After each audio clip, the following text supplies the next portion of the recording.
Hey everyone, this week our theme is doubt and divine abandonment. So our reading comes from Psalm 22. My God, why have you forsaken me? Why are you so far from helping me from the words of my groaning? Oh, my God, I cry by day, but you do not answer, and by night, but find no rest. Yet you are holy, enthroned on the praises of Israel, and you, our ancestors, trusted. They trusted, and you delivered them. To you they cried and were saved. In you they trusted and were not put to shame. So these are hard things to talk about, right? It doesn't feel like these are things we're supposed to say. And so my first word of advice is that we need to let people be honest about their spiritual experience. Because even hearing a psalm like that, our first response might be, well, you just feel like God has forsaken you. And yeah, it's true that in a sense our feelings are not the final word, but they are real and they matter.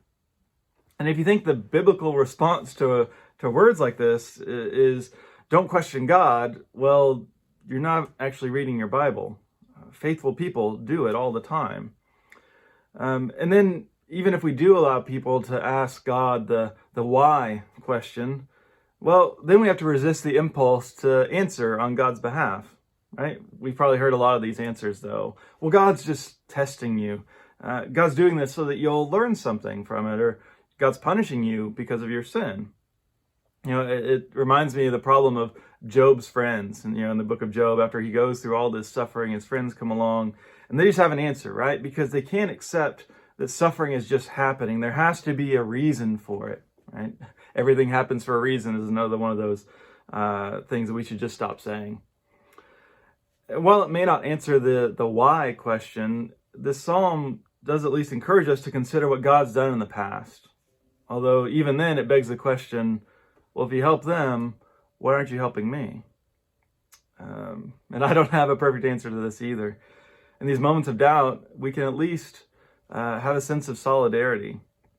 To know that you're not alone. You're not the only one who's gone through this. You're not the only one who has these questions.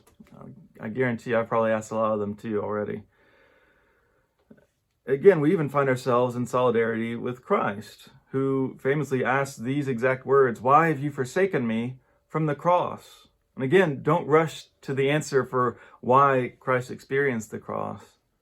Instead, can we take comfort in the fact that Jesus, being God in the flesh, didn't spare him the feeling of God-forsakenness.